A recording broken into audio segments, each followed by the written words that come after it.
Israeli Prime Minister Benjamin Netanyahu has set the date for an assault on Rafah. This despite international pressure on him not to carry out a major operation in Rafah, which has now become Hamas's last stronghold. Netanyahu has insisted that Israeli forces will enter the city. He has said, and I quote, "Victory requires entering Rafah and eliminating the terrorist battalions out there." With no progress in Gaza truce talks, Netanyahu is now determined to carry out a ground invasion of the southern city where so many displaced Palestinians are seeking shelter. Israel's Prime Minister says that he doesn't see an alternative to a ground attack on Gaza's southern city in a sign of widening disagreement with the United States. The United States has warned that such an offensive would be a red line. The White House National Security Advisor Jake Sullivan said that the US believed that storming Rafah would be a mistake and that Israel could achieve its military aims by other means.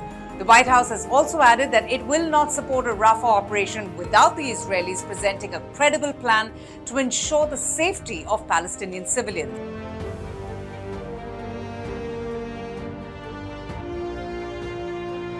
But just why Netanyahu is intent on bombarding Rafah?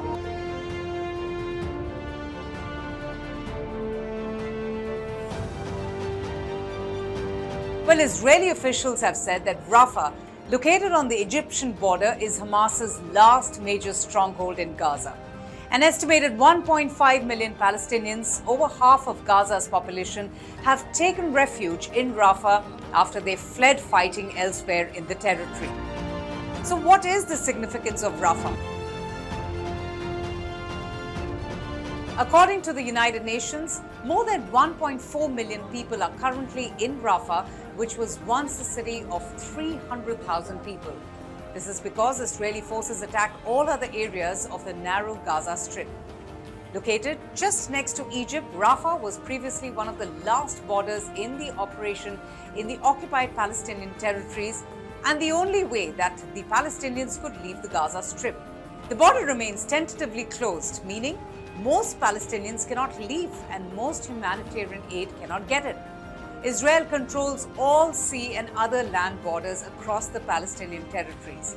Rafah is now one of the last major cities in which Israeli forces are yet to enter as part of their 4-month operation to eradicate Hamas fighters. Currently, Rafah's border crossing helps the supply food chain and fuel to Gaza.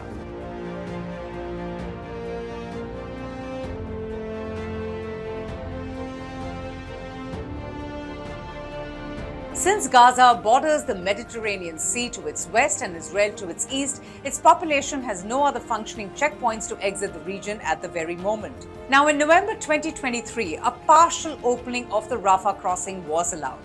Now, that allowed critically injured people and foreign nationals to go to Egypt. In normal times, Rafah is primarily a civilian crossing for Palestinians needing to go to Egypt for medical care or personal reasons. But with all other borders closed since the conflict began, it has now become the only entry point for what little humanitarian aid has been allowed into the enclave.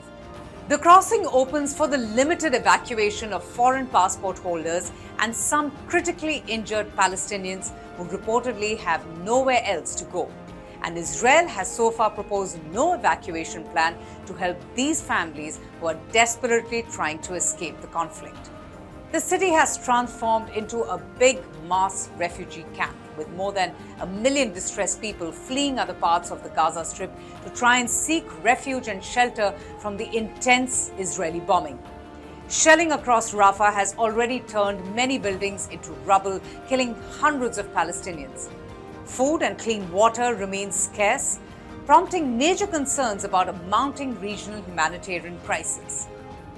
As Israel attacks of Gaza intensifies and the humanitarian situation only worsens, Rafah has now become the focal point both for relief efforts and for those who are hoping to leave the Gaza Strip. Getting aid in and people out has been extremely difficult. All eyes are now on Rafah, as the Israeli Prime Minister has vowed to press on with a ground offensive despite international condemnation of such a move. Netanyahu's latest assault plan comes after Hamas's recent defeat in several parts of the Gaza Strip. Now, this is particularly true in terms of Hamas's battalions, the organizational tactical level unit that it has used to control areas in Gaza. Of 24 Hamas battalions, it's believed that more than 18 have been defeated or completely decimated.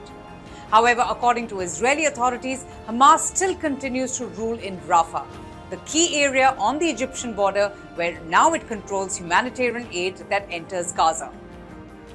For Hamas, holding on to Rafah is the key because it needs to control humanitarian aid because this is how it will be able to control the people of Gaza. However, an assault by Israeli forces could have devastating repercussions for the Palestinians who are seeking refuge and also from the international community who are continuing to press Israel to avoid an offensive that could lead to more civilian casualties and further destruction.